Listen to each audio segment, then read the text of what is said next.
Uma das coisas mais marcantes que eu posso me lembrar da minha infância, com certeza era o período em que eu ia para o Rio de Janeiro, na casa dos meus avós, e ali ficava cerca de um mês, né? Mas a casa dos meus avós tinha televisão, mas a televisão nunca funcionou. E aí, durante o dia, nós tínhamos muitas coisas para fazer, né? Eu não parava na casa dos meus avós, só ia para almoçar e depois eu voltava para a rua. Mas quando chegava à noite, nós não tínhamos muito o que fazer, e aí o meu avô, ele tinha uma prática, ele reunia os netos na sala e ele começava a contar as histórias. Mas ele não contava a história dos 3 porquinhos, ele não contava a história do Chapeuzinho Vermelho, ele contava as histórias das experiências que ele tinha com o Senhor.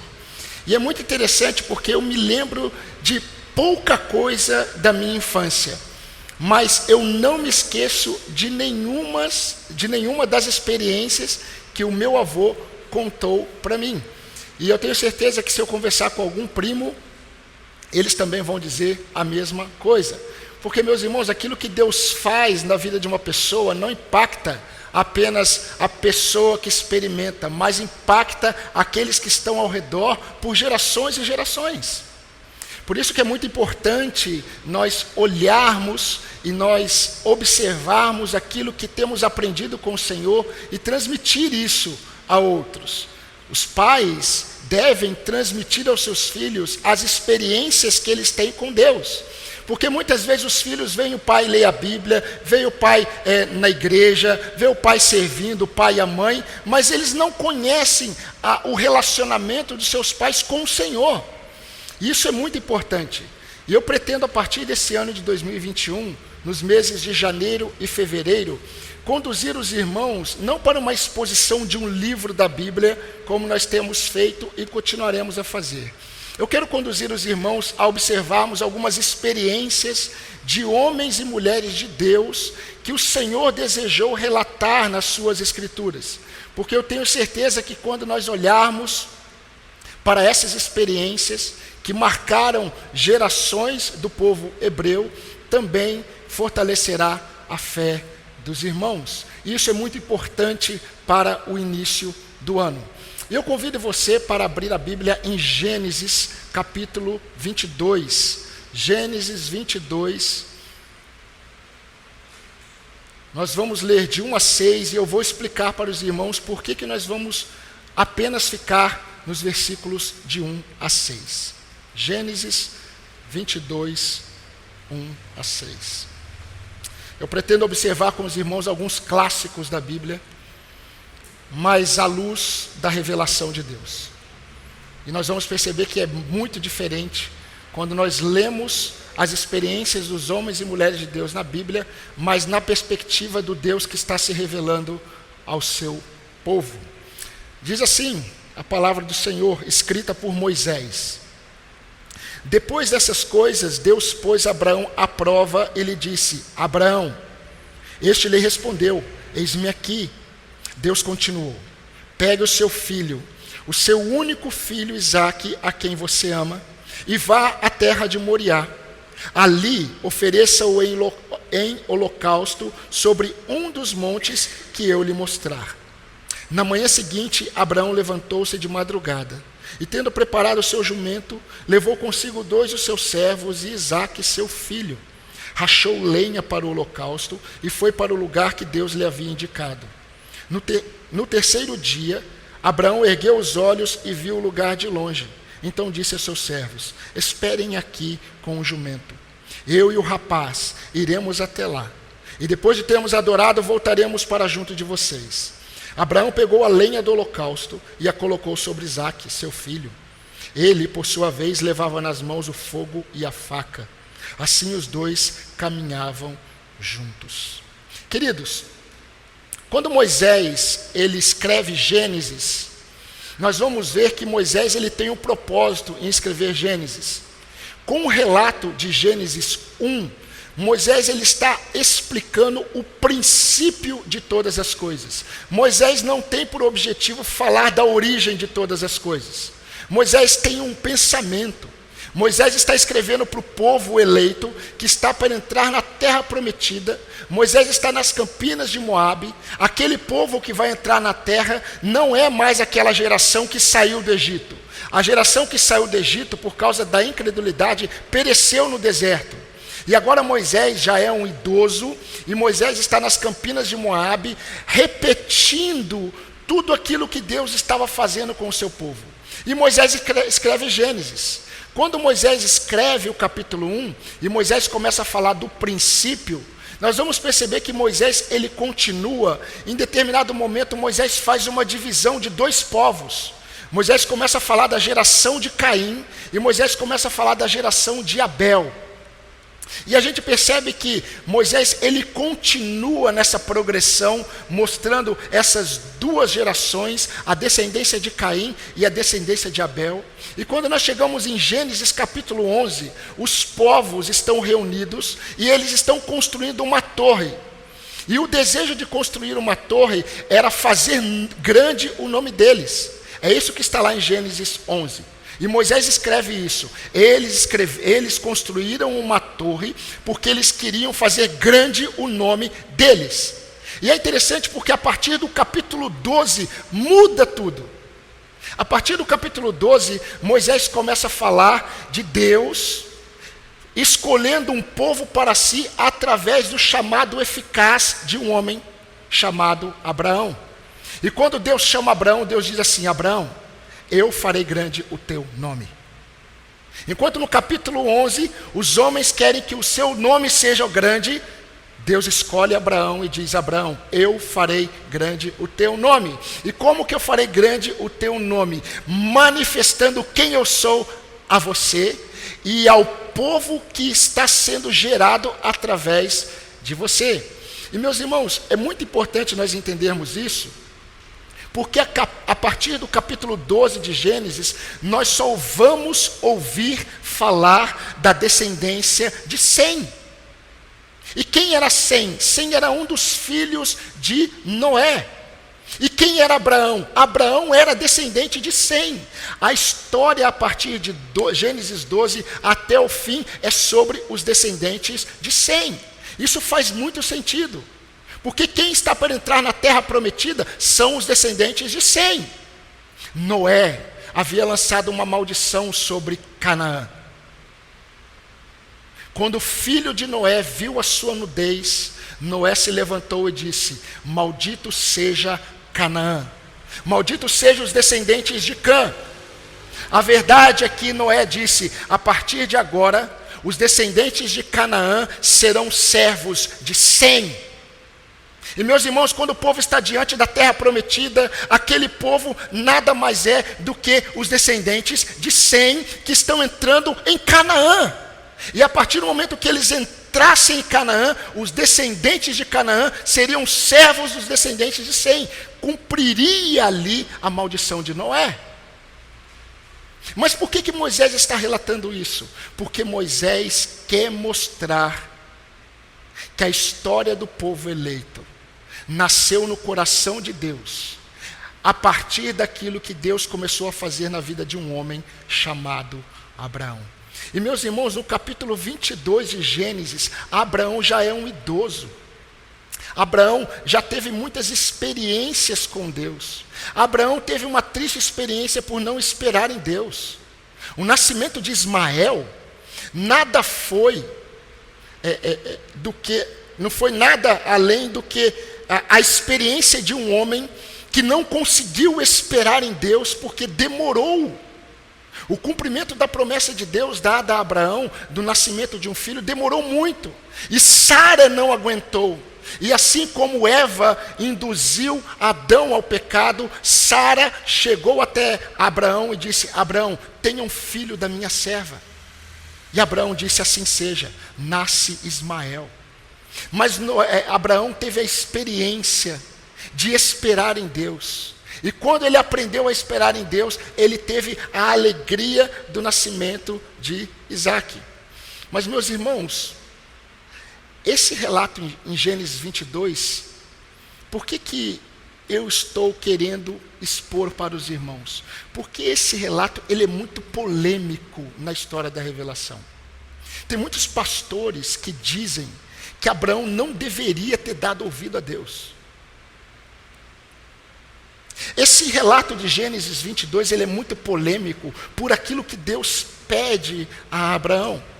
Mas, queridos, na verdade, o que nós vamos perceber é que o Abraão pecador, o Abraão que mentiu algumas vezes, o Abraão que falhou, ele está aqui no capítulo 22, no final praticamente da sua vida. Ele é um idoso e ele continua a experimentar o moldar do Senhor na vida dele. Deus está transformando Abraão, ainda na velhice. Mas, queridos, além de estar sendo moldado por Deus, é interessante perceber como Moisés ele escreve esse texto. Se os irmãos perceberem, existe uma ordem que Deus deu a Abraão em Gênesis capítulo 12. Quando Deus chama Abraão, Deus diz assim: Abraão, sai da tua terra, da tua parentela e vá a um lugar que eu te mostrarei.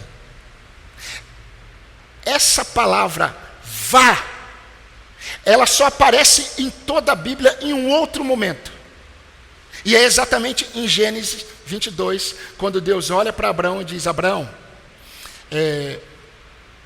vá para a região de Moriá, e ali eu vou mostrar a você um monte. É interessante isso, porque parece que Moisés quer deixar claro os dois momentos marcantes na vida de Abraão. O momento em que ele teve que deixar a sua família e sair em fé para um lugar que ele não conhecia, e nesse momento agora em que Deus diz: Abraão, você vai fazer um sacrifício para mim e você vai entregar o seu filho, você deve ir, vá para a terra de Moriá e eu vou te mostrar lá aonde você vai sacrificar. E, meus queridos, diferente do que muitos pensam, Moriá não era um monte. Moriá era uma região. E Deus disse que na região de Moriá, Ele iria mostrar para Abraão um monte que ele deveria sacrificar. Então nós vamos percebendo que aquilo que está acontecendo em Gênesis 12, aqui no final da vida de Abraão, Deus continua a não mostrar detalhes para Abraão. Abraão precisa continuar a confiar em Deus. E eu quero pensar com os irmãos hoje, domingo que vem, e eu não sei se também no próximo domingo, sobre um altar em Moriá. Porque Moriá, a região de Moriá, ela ficou marcada, ela nunca mais foi a mesma depois deste altar que Abraão construiu em adoração a Deus. E no primeiro recorte que nós vamos fazer, eu quero explicar para os irmãos por que o primeiro recorte. Meus irmãos, Moisés, quando escreve esse texto, ele divide em 3 partes. As 3 partes de Gênesis 22 começam com uma resposta de Abraão: eis-me aqui, e termina com: e saíram juntos, e caminhavam juntos, e andavam juntos. Olhem na sua Bíblia, por exemplo, no versículo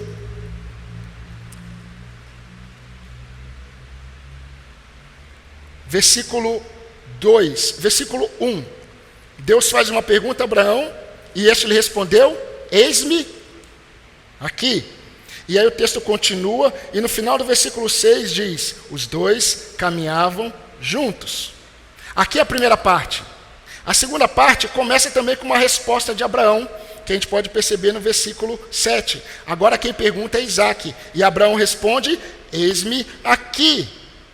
Aí é interessante porque no final do versículo 8 diz: e os dois seguiam juntos. A partir do versículo 9, a gente percebe que também no versículo 11, Abraão responde uma pergunta, e Abraão diz: eis-me aqui. No final do versículo 19, diz que voltou Abraão e estavam os seus servos e juntos. Moisés, ele escreve dessa forma, Porque Moisés, ele deseja que os seus leitores, eles percebam a intensidade dos acontecimentos.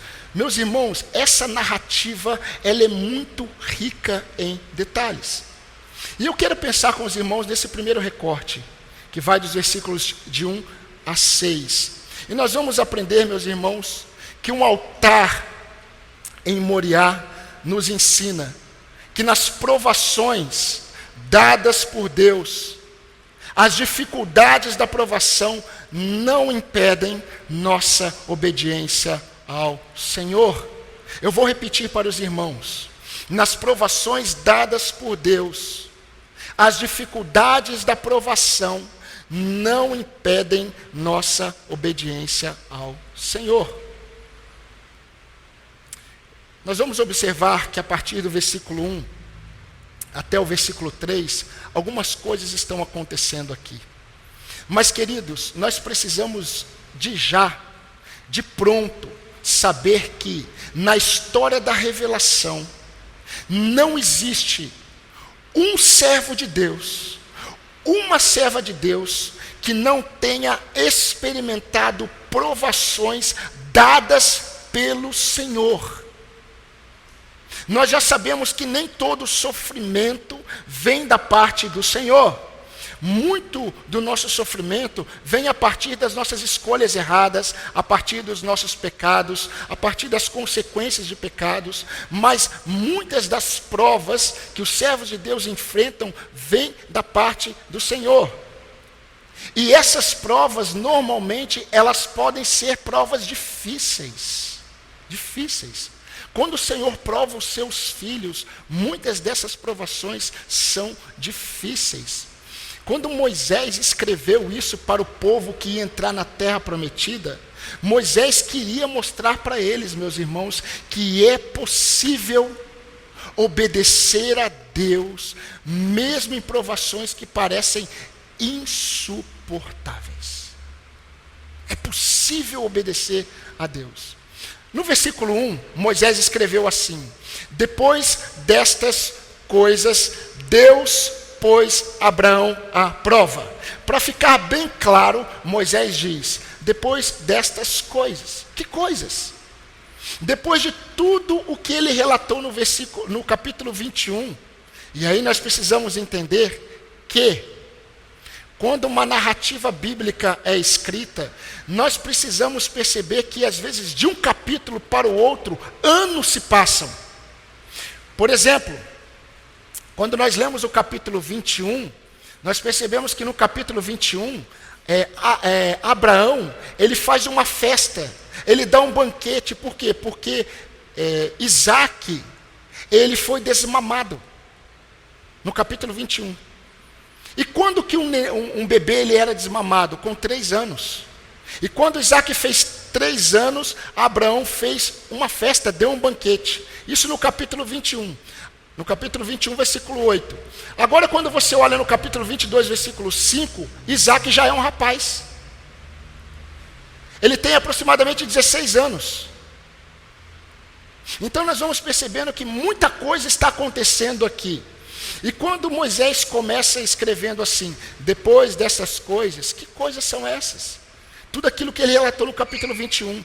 Depois de Isaac ter sido desmamado, depois de um grande banquete ter sido dado, depois do filho Ismael, que já era no capítulo 21, um jovem, depois de Ismael ter sido deserdado por Abraão, Ismael foi embora. Abraão mandou Ismael embora para o deserto. Depois de acontecer isso, depois destas coisas, todas essas coisas, depois do tempo ter se passado, depois de Isaac ter se tornado um jovem, depois dessas coisas, Deus pôs Abraão à prova. Queridos, enquanto isso estava acontecendo, do capítulo 21 ao capítulo 22, estava tudo normal. Eu creio que Abraão e Sara estavam pensando assim: valeu a pena esperar. Isaac nasceu. Isaac é um filho da minha velhice, Sara falou. Sara, ela disse assim: Isaac, ele é um filho que nasceu da velhice de Abraão. E olha, eu, Sara, uma idosa, amamento na minha velhice. Eu amamentei. Deu tudo certo, estava tudo bem. Para Abraão, irmãos, foi muito difícil mandar Ismael embora. Mas já tinha se passado um tempo agora. Aquilo já estava no coração dele mais tranquilo, porque quem havia mandado ele despedir Ismael foi o próprio Deus. Deus estava no controle da situação, estava tudo bem. E quando estava tudo bem, depois de todas essas coisas terem acontecido, Deus põe Abraão à prova. E meus irmãos, o versículo 2 é um versículo que produz no coração do leitor sentimentos que nós não temos noção do que aconteceu no coração de Abraão. Mas olha o que diz no versículo 2.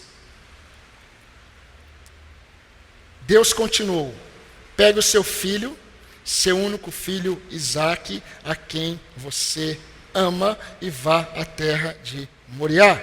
Ali ofereça-o em holocausto sobre um dos montes que eu lhe mostrar. Meus irmãos, quem escreveu isso foi Moisés. Nós podemos saber que Deus estava colocando Abraão à prova. Abraão não sabia.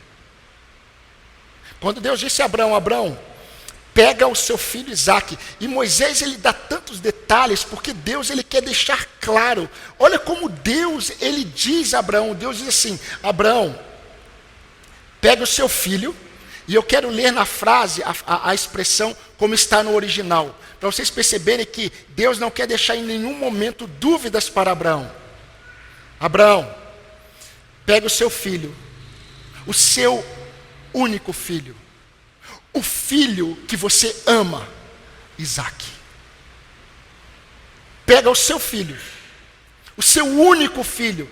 Ué, mas Ismael não era o primeiro filho, não considerado como herdeiro da promessa. Por isso que Deus diz: pega o teu filho, o teu único, porque Ismael também já tinha ido embora, já não havia mais Ismael. Pega o teu único,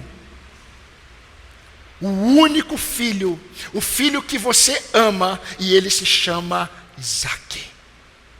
Eu imagino Abraão nesse momento, ouvindo, e talvez o Senhor tivesse que dizer assim: Abraão, eu estou falando com você. Pega o teu filho, o teu único filho, o filho que você ama, Isaque. Vá para a terra de Moriá.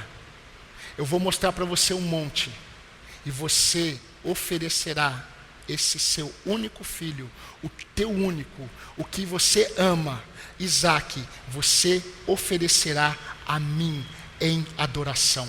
Meus irmãos, holocausto significa adoração.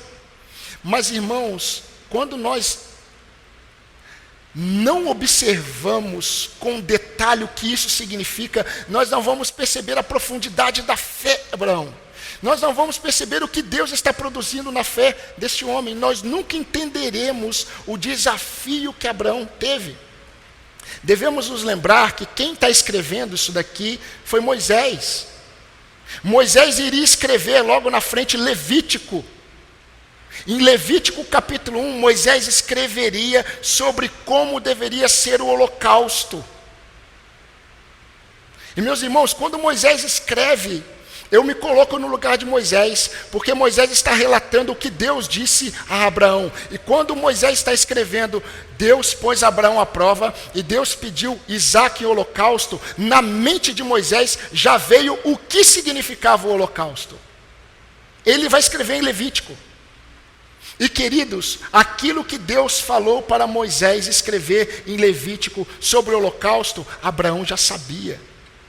Os servos de Deus já sabiam. Então havia um preparo para o sacrifício. No mundo bíblico, sempre que você encontrar 3 dias sempre está relacionado a um preparo para um acontecimento muito importante. Muito importante.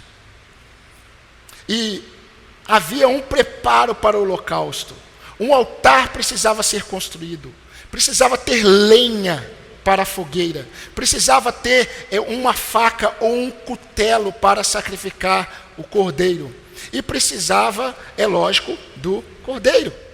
E o que nós vamos perceber é que Abraão, ele está preparando tudo para o holocausto. Mas, meus irmãos, mais difícil não estava o preparo, não estava no preparo do holocausto, mas no holocausto em si.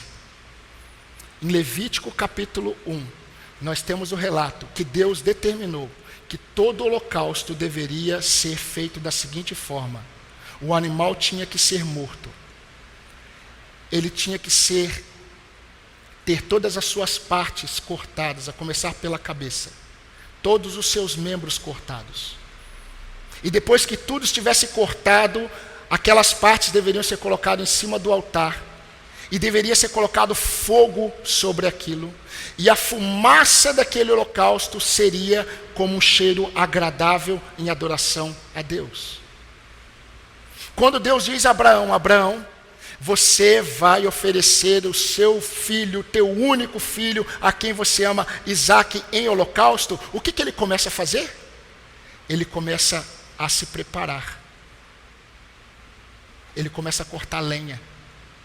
Ele traz um cutelo. Ele sabe que ele vai ter que colocar fogo. Fogo em quê? Nas partes cortadas.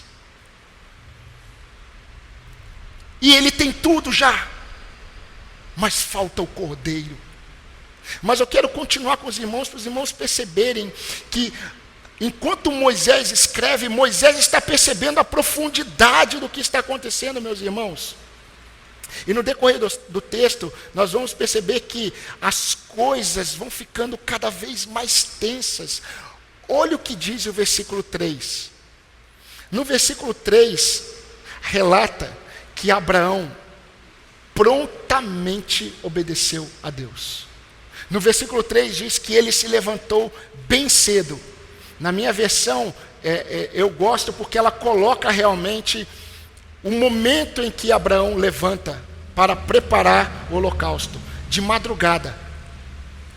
Abraão levanta de madrugada, e isso demonstra todo o desejo dele de obedecer. No terceiro dia, na manhã seguinte, Abraão levantou-se de madrugada e, tendo preparado o seu jumento, levou consigo 2 dos seus servos, Isaque, seu filho. Rachou lenha para o holocausto e foi para o lugar que Deus lhe havia indicado. Preste atenção. O lugar que Deus havia indicado era a região de Moriá, ainda não era um monte do sacrifício. Mas eu quero chamar a atenção dos irmãos para aquilo que Moisés está mostrando para nós. O texto diz que no versículo 4, algo acontece. Algo acontece. Queridos, isso é uma especulação minha. Abraão levou 3 dias para chegar até o lugar. Esses 3 dias foram 3 dias de preparo para algo importante que aconteceria.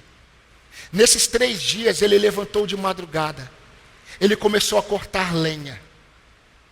Nesses 3 dias ele pegou o cutelo, ele separou o cutelo, ele separou a lenha, ele preparou tudo e ele partiu em direção a Moriá. Essa caminhada em direção a Moriá ainda estava no momento do preparo. Meus irmãos, e dá para ouvir o silêncio de Abraão. Dá para ouvir o silêncio de Abraão. Nós vamos ouvir domingo que vem, que vai ter um momento no versículo 7, em que Isaque quebra o silêncio. Quando ele faz a pergunta ao pai, porque Abraão está nesses 3 dias em silêncio. Um silêncio audível. E agora eu quero especular algo, que eu acredito que passou na mente de Abraão. Meus irmãos, quando Abraão acordou de madrugada, eu creio que na mente dele veio a seguinte realidade. Há quase 13 anos atrás, eu acordei de madrugada para mandar o meu filho Ismael embora para o deserto.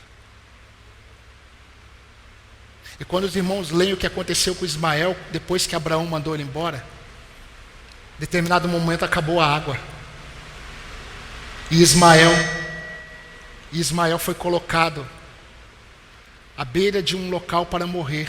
A mãe dele, Agar, foi para outro local e começou a chorar. E Ismael, um jovem, começou a chorar no deserto. Eles iriam morrer. E a Bíblia diz que um anjo apareceu para Agar e disse assim: por que o menino está chorando? Deus ouviu o menino. Mas, meus irmãos, Abraão não viu esse cuidado de Deus com Ismael e nem com Agar. Há 13 anos atrás, desse momento de silêncio, nesse momento em que Abraão acorda de madrugada, Abraão provavelmente lembrou do momento em que ele levantou de madrugada também para enviar o seu filho Ismael embora. A Bíblia diz que aquilo foi pesado para Abraão. E agora, Abraão está diante de uma outra realidade na madrugada.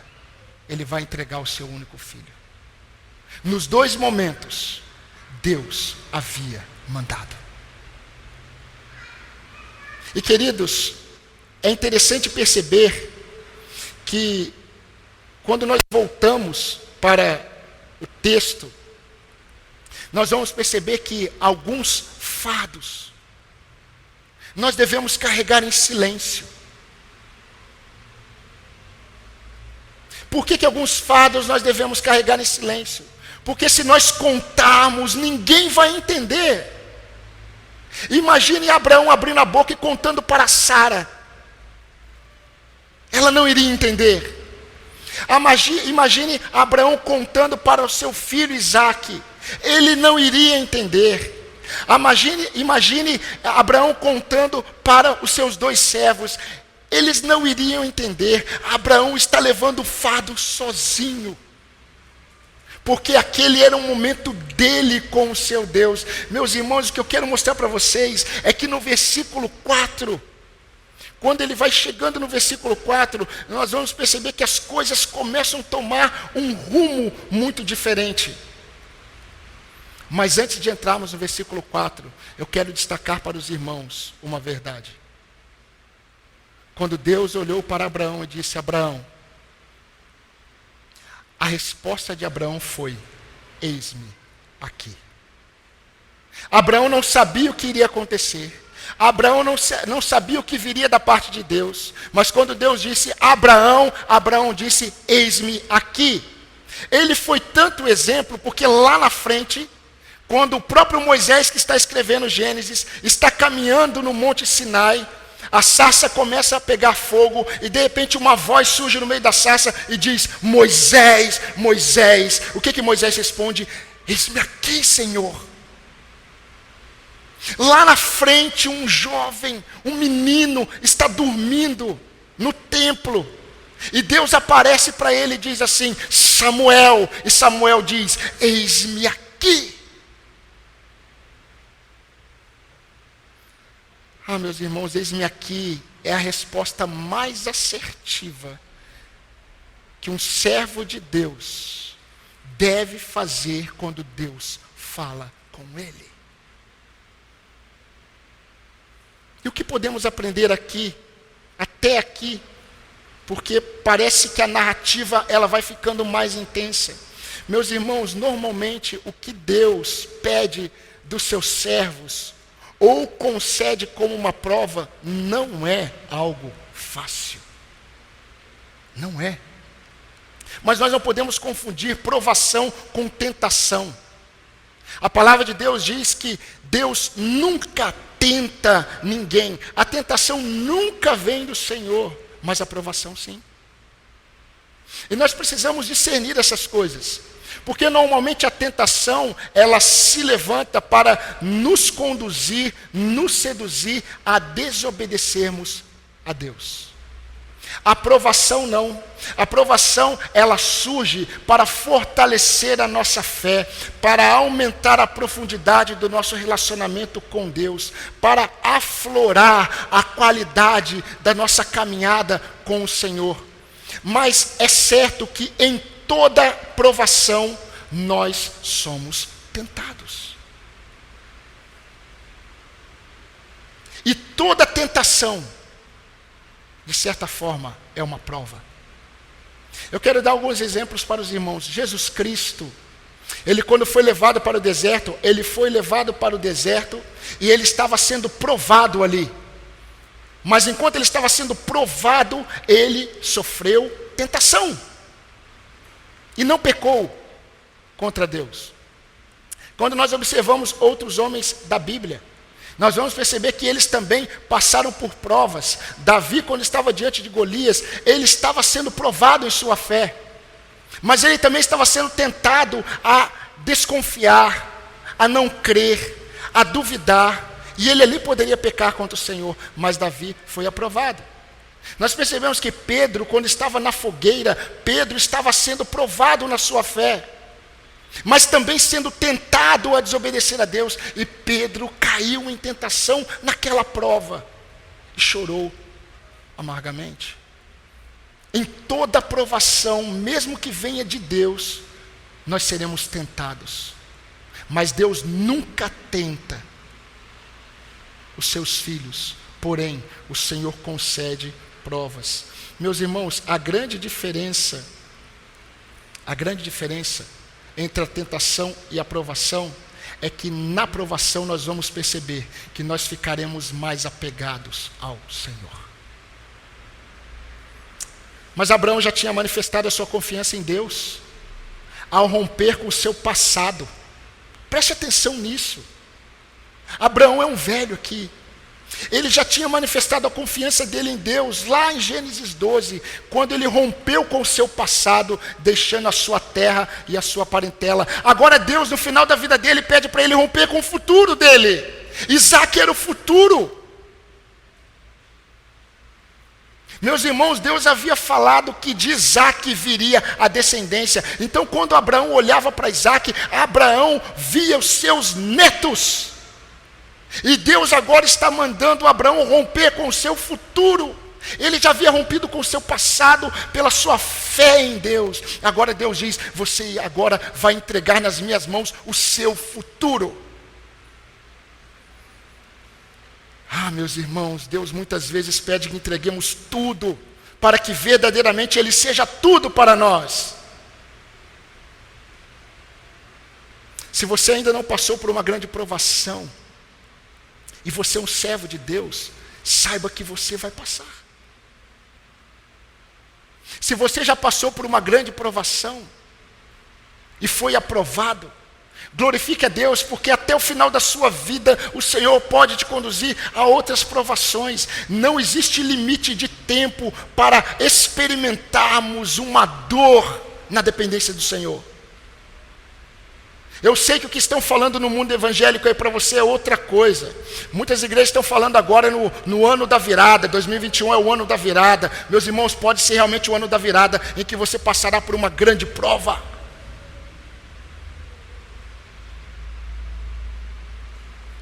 Mas nós precisamos perceber que existe algo muito precioso. Que quando Deus permite uma aprovação para os seus filhos, o Senhor nos capacita para obedecermos em fé. Para obedecermos em fé. E queridos, diferente dessa prova de Abraão, mas semelhante a essa prova de Abraão, pode ser que o Senhor conduza você ao limite da sua confiança e dependência do Senhor. Sadraque, Mesaque e Abednego, eles experimentaram a fornalha, mas nenhum mal aconteceu. Mas Deus não os livrou de entrar. Essa perspectiva evangélica de que o Senhor vai fazer você passar acima da tempestade não está na Bíblia. O que está na Bíblia é que o Senhor na tempestade estará com você. E você precisa confiar nisso. Nós precisamos confiar nisso. Daniel, ele viu a grandeza dos leões. Ontem eu estava ouvindo um programa sobre leões e eu estava fazendo uma comparação no peso de um leão com o meu peso. E olha que depois do final de ano até que eu estou pesado. Daniel, na cova dos leões, ele viu o tamanho daqueles leões. Ele sentiu o toque daqueles pelos. Ele ouviu o rugido da morte. Mas nada de mal aconteceu a ele. Mas ele esteve lá. Jesus experimentou a humilhação, a dor, a morte, mas o seu fim foi de vitória.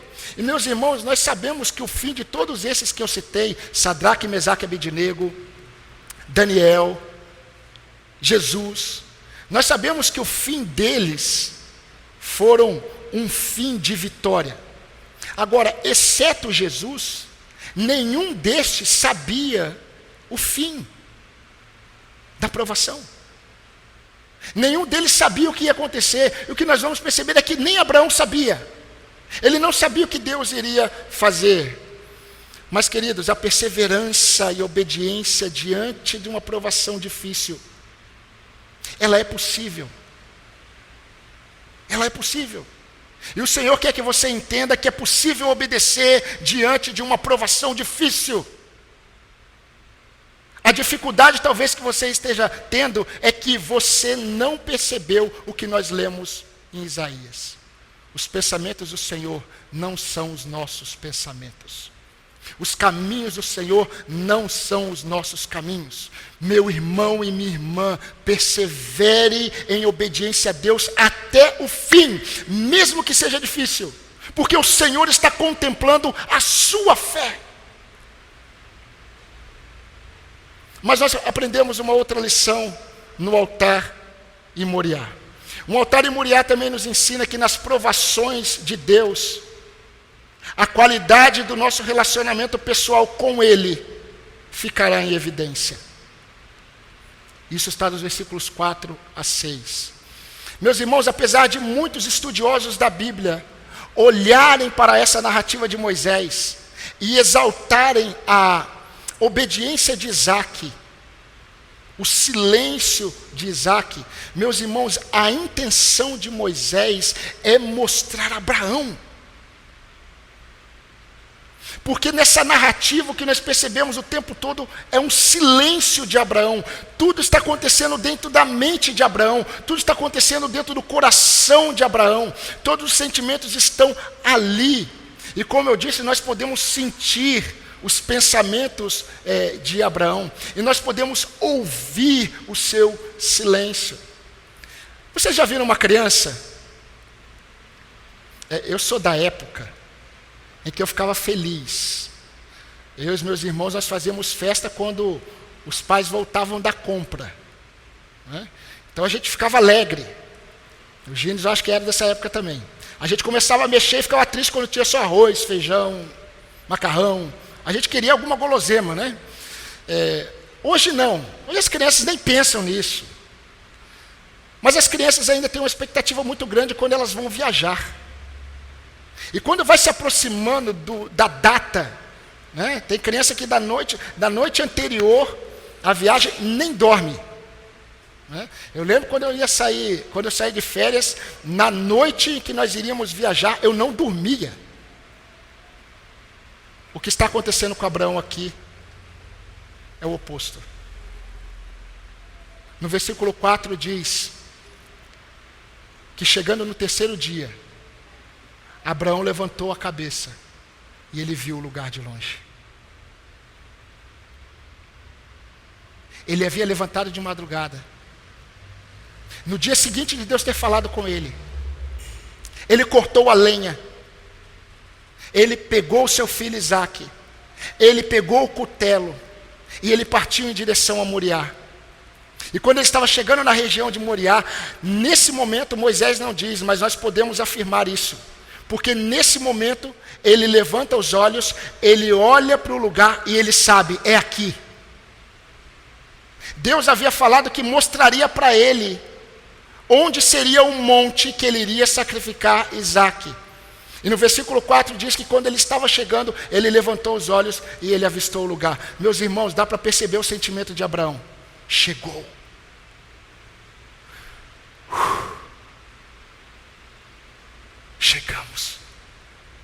Chegamos. Esse é o monte. E é interessante, queridos, porque independente do que aconteceu, independente do que vai acontecer, independente do que aconteceu naqueles 3 dias, quando Abraão viu aquele lugar, por mais que a gente tente sentir o que Abraão sentiu, o que a Bíblia mostra é que Abraão estava resoluto em obedecer. Resoluto. Ele estava tão resoluto que ele olhou para os seus servos e disse assim: fiquem aqui. Fiquem aqui. É interessante, meus irmãos, quando nós olhamos para Abraão, Abraão em nenhum momento hesitou. Abraão em nenhum momento questionou. Abraão em nenhum momento tentou negociar com Deus. Deus pede outra coisa. Senhor, qualquer coisa que o Senhor pedir, menos isso. Pede outra coisa. Eu já enviei Isaque. Eu já despedi Ismael. Eu superei isso.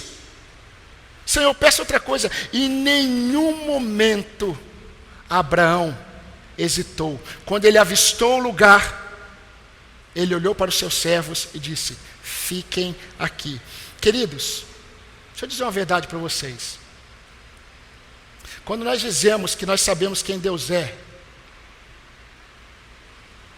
e quem nós somos, essa afirmação pode estar apenas no âmbito da superficialidade e não da profundidade. Às vezes a nossa fé vai passar por um momento e passa por um momento em que Deus nos leva por caminhos em que nós precisaremos confiar de fato em quem Ele é, em quem nós somos. A forma com que Abraão rompe o silêncio, meus irmãos, revela o quanto ele se relacionava com Deus. Preste atenção no que Abraão diz. Abraão diz assim: esperem aqui com o jumento, versículo 5. Esperem aqui com o jumento. Eu e o rapaz iremos até lá, e depois de termos adorado, voltaremos para junto de vocês. Meus irmãos, o que estava na mente de Abraão quando disse isso? Abraão rompe o silêncio aqui. Eles estão durante 3 dias em silêncio. De repente, quando Abraão avista o lugar, e provavelmente Deus falou, aquele é o monte, Abraão ele rompe o silêncio, ele olha para os seus servos e diz assim: fiquem aqui, esperem aqui com o jumento. Eu e o rapaz, nós iremos até lá o monte. Depois de termos adorado, preste atenção, depois de termos adorado, nós voltaremos para junto de vocês. Agora eu quero dizer para vocês, meus irmãos, o que estava na mente de Abraão.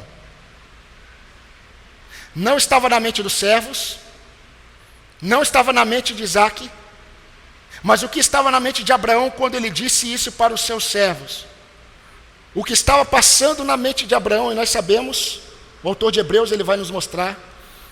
Abraão, quando ele disse para os seus servos, fiquem aqui, na cabeça dele estava pensando o seguinte: nós vamos subir, eu vou fazer o altar, eu vou colocar o meu único filho, Isaque, a quem eu amo, eu vou amarrá-lo, eu vou matá-lo, eu vou cortá-lo, eu vou queimá-lo. E depois disso, o Senhor vai ressuscitar e eu vou descer com ele. Esse é o ponto da fé de Abraão.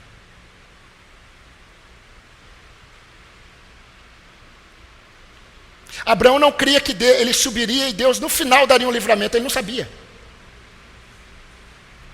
Abraão, ele disse, na mente dele, ele estava resoluto, e para ele iria subir com o menino, ele iria amarrar o filho dele, ele iria cortar o filho dele, porque o sacrifício, o holocausto pedia isso. Ele iria colocar fogo, a prova que ele leva cutelo, ele leva lenha, ele só não tem o cordeiro, mas ele sabe, ninguém sabe. Isaque vai perguntar no versículo 7, pai, está tudo aqui. Está tudo aqui. Tem lenha, tem cutelo, tem o altar, a gente já sabe onde que é. Cadê o cordeiro? Ninguém sabe onde está o cordeiro. Abraão sabe, o cordeiro é Isaque.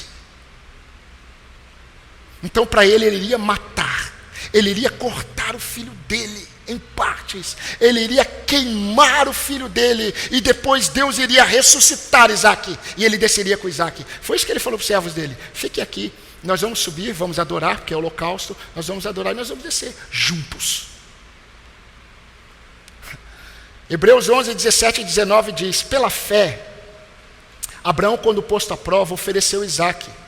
Aquele que acolheu as promessas de Deus estava a ponto de sacrificar o seu único filho, do qual Deus havia dito: a descendência, a sua descendência virá por meio de Isaque. Olha o que diz Hebreus: Abraão considerou que Deus era poderoso para ressuscitar Isaque dentre os mortos, de onde também figuradamente o recebeu de volta. Meus irmãos, Abraão tinha tanta certeza que mataria Isaque, da mesma forma que tinha certeza que Deus faria com que Isaque descesse aquele monte com ele vivo. Faz sentido para você? Será que faria sentido para Sara? Será que faria sentido para Isaque? Será que faria sentido para os servos? Mas, meus irmãos, para Abraão não precisa fazer sentido, porque ele conhecia o Senhor. Só precisa fazer sentido para aqueles que não conhecem o Senhor. Porque aqueles que dizem que creem em Deus e estão buscando sentido para as coisas, eles não creem em Deus, eles creem na capacidade que eles têm de discernir as coisas. Eles estão confiando na mente deles. A tranquilidade deles não está em Deus, mas está naquilo que ele entendeu. Está claro, agora eu entendi e agora eu obedeço. Abraão, ele nos ensina, meus irmãos, que a fé bíblica, ela não precisa estar em harmonia com o meu intelecto. Não precisa. A fé bíblica não. Você sabe o que é resiliência? Uma borracha, ela é resiliente. Quando você torce uma borracha e ela volta ao estado normal, natural dela, nós podemos dizer que a borracha, ela tem resiliência. E resiliência é a capacidade de voltar ao estado normal, mesmo diante de uma grande força sendo feita, deformando. A provação, ela normalmente nos deforma, mas quando nós temos uma perspectiva bíblica, nós estamos percebendo que essa deformação produzida pela provação, na verdade, é Deus trazendo você a um formato que Ele deseja, que é Ele mesmo. Assim termina o primeiro recorte. Olha o versículo 6. Abraão pegou a lenha do holocausto e a colocou sobre Isaque, seu filho. Ele, por sua vez, levava nas mãos o fogo e a faca. Assim, os dois caminhavam juntos. Meus queridos, caminhando para o fim, eu já disse para vocês que não há um limite de tempo. Não há um limite de tempo para aprendermos a confiar em Deus. Eu tenho visto muitos idosos cristãos aposentados na fé. Certa vez eu fui conversar com um senhor, e nisso que eu conversei com ele, ele estava passando por um momento de dor, isso me marcou, porque eu vi esse senhor todos os domingos, cultuando ao Senhor, e quando ele passou por um momento de dor muito difícil, eu cheguei nele e falei assim: irmão, está precisando de alguma coisa? E ele olhou para mim e disse assim: só me deixe quieto no meu canto, fazendo o que eu sempre fiz, eu venho, cultuo e vou embora, me deixa quieto no meu canto. Morreu sem entender que a fé bíblica, ela manifesta os seus frutos até o fim. Abraão está no final da vida dele, e a maior prova que Abraão teve foi no final da vida dele. Meus irmãos, você já deveria saber que apenas os que andam com Deus são provados por Deus. Aqueles que não andam com Deus, eles não passam por provações. Eles passam por sofrimento como consequência de seus pecados. Somente um servo de Deus, ele passa por uma provação dada por Deus. Tem muitos pastores que estão dizendo assim: o mundo está sendo provado por Deus nesse momento. Isso não existe na Bíblia. Deus não prova aqueles que não são deles, porque toda provação, ela serve para fortalecer a fé dos filhos de Deus nele. O Senhor tem permitido suas provações na vida dos seus servos para revelar aspectos do seu relacionamento com ele. Ou seja, meus irmãos, nós vamos aprendendo com Deus em nossa caminhada. E quanto mais Deus vai se revelando a mim e a você, nós vamos aprendendo que, quando nós conhecemos o caráter de Deus, nos momentos difíceis, são exatamente esses conhecimentos que Deus revelou a nós, que vão nos capacitar a passarmos pelos momentos difíceis em obediência e fé. Muitos dizem assim: por que eu não estou conseguindo passar pela provação? Por que está tão difícil, no sentido que eu estou quase sucumbindo? A questão não é com você, a questão é o que você conhece de Deus, não é o suficiente para você passar por essa prova. Por isso que muitos sucumbem. Meus irmãos, a cada provação o Senhor nos habilita a confiarmos menos na lógica humana e mais nele. Queridos, nós somos tão lógicos. Eu falo para a Tânia de vez em quando, nós somos tradicionais. E muitas vezes nós somos tão apegados à realidade bíblica da nossa santificação, mas nós nos esquecemos que a nossa santificação também depende do quanto nós confiamos nas promessas do Senhor.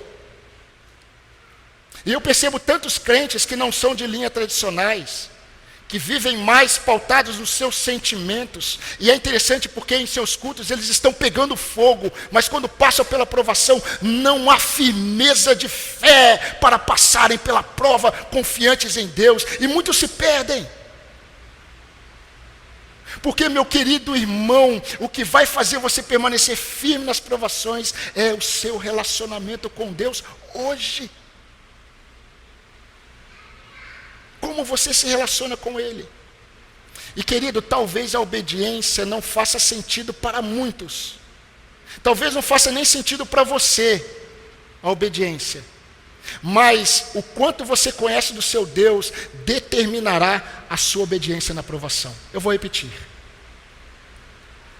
O quanto você conhece do seu Deus vai determinar a sua obediência na provação. Por causa disso, o altar em Moriá marcou para sempre esse lugar. Hoje a cúpula, né, a mesquita que foi construída, que está construída lá no chamado local que eles acreditam ser o local do sacrifício, não de Isaac, mas de Ismael. Por isso que aquele lugar em Jerusalém, ele é tão disputado, porque os muçulmanos acreditam que aonde está lá a cúpula da pedra, se eu não me engano, ali foi o local em que Abraão sacrificou Ismael, de acordo com o Alcorão. Salomão, quando ele construiu o templo de Jerusalém, isso é comprovado, ele construiu o templo de Jerusalém no Monte Moriá. A questão é que muitos se esquecem que o Monte Moriá não é um monte. Moriá é uma região. Agora a região de Moriá ficou marcada para sempre depois dessa experiência de Abraão aqui. Porque quando Abraão construiu esse altar, e nós vamos continuar com a narrativa domingo que vem, nós vamos perceber a profundidade do que está acontecendo. Quando Abraão, logo após oferecer o seu filho de obedecer a Deus, ele dá um nome a este altar. E ele coloca o nome do altar de Jeová Jireh. O Senhor proverá. E eu quero mostrar para vocês, apenas destacar, como final dessa pregação, toda experiência de um homem e de uma mulher de Deus com o Senhor, nunca o nome desses servos ficam em evidência. O que fica em evidência é o caráter de Deus. Foi assim em Ebenezer. O que ficou em evidência naquele livramento de Deus foi o caráter de Deus. Até aqui nos ajudou o Senhor. O nosso Deus é um Deus de ajuda. E o que ficou em evidência aqui em Moriá foi o caráter de Deus. Ele provê. O nosso Deus é um Deus provedor. O versículo 14 diz: Abraão deu àquele lugar o nome de o Senhor proverá. Daí dizer-se até o dia de hoje, no monte do Senhor se proverá. Ah, queridos, que o nosso conhecimento e o nosso relacionamento com o Senhor hoje seja suficiente para permanecermos em obediência a Ele nos momentos mais difíceis. Que o Senhor se revele a você como Ele é, provedor. Ele é provedor. E que assim seja na minha vida e na sua vida. Amém? Vamos orar? Eu convido você a colocar diante do Senhor, em resposta a essa mensagem, talvez aquilo que o Senhor está pedindo de você. Eu não sei o que é. Quando eu preparo um sermão, eu não fico pensando nas pessoas. Eu apenas oro, porque eu sei que o Senhor conhece cada vida aqui. Nós nunca conseguiríamos perceber o coração de Abraão, mas Deus conhecia. Eu não sei o que Deus tem pedido de você, mas você precisa dar uma resposta para o Senhor. Eu te aconselho a dizer: eis-me aqui. Se é o meu passado, se é o meu futuro, eu não sei. Apenas eis-me aqui, Senhor. O que o Senhor pede, eu entrego ao Senhor. Ore ao Senhor. Abaixe sua cabeça. Fale com Deus.